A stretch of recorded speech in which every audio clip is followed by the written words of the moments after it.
आपण जर बीड शहरामध्ये पाहिलं तर बीड शहरात लोक जीव मुठीत घेऊन वागत आहेत.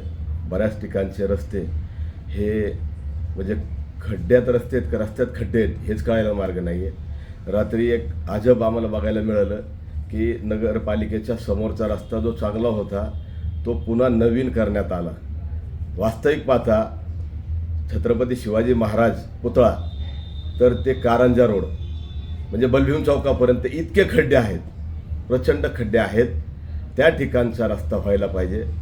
दुसरी गोष्ट, छत्रपती शिवाजी महाराज ते राजुरवेस हा सार्वजनिक बांधकाम खात्याअंतर्गत येणारा रस्ता आहे, परंतु त्याच्या पुढं जर आपण गेलो राजुरवेस ते बलभीम चौक तर किमान एक अर्धा फुटाचे खड्डे आहेत.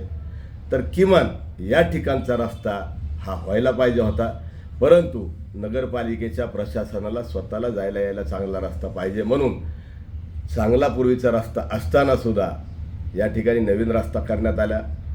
आम्हाला सांगण्यात येतं की रस्त्यासाठी बजेट नाही आहे, परंतु या ठिकाणी स्वतःच्या चांगल्यासाठी हा रस्ता करण्यात आला.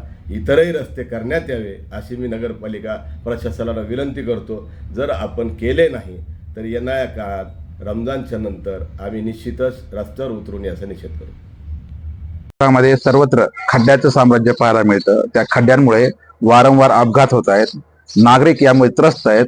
या प्रकरणी सामाजिक कार्यकर्ते आणि नागरिकांनी वारंवार नगर परिषद प्रशासनाला ते खड्डे बुजवण्याची मागणी केलेली आहे. मात्र नगर परिषदेचा अजब कारभार आपल्याला पाहायला मिळतो. छत्रपती शिवाजी महाराज चौक ते वेस जे आहे नगर परिषदेचा रोड इतक्या दिवसापासून त्या ठिकाणी खड्डे आहेत आणि जिल्हा परिषद त्या ठिकाणी आहे. वारंवार मोठ्या प्रमाणावर वाहतुकीचा वर्दळीचा रोड आहे, मात्र त्या ठिकाणचे रस्ते वरील खड्डे न बुजता नगर परिषद प्रशासनानं काल जो नगर परिषद समोरचा रोड जो आहे तो सिमेंट रोड केलेला आहे. वास्तविक पाहता तो रोड सुस्थितीमध्ये आहे, त्या ठिकाणी कुठल्याही प्रकारचे वर्दळ नाही.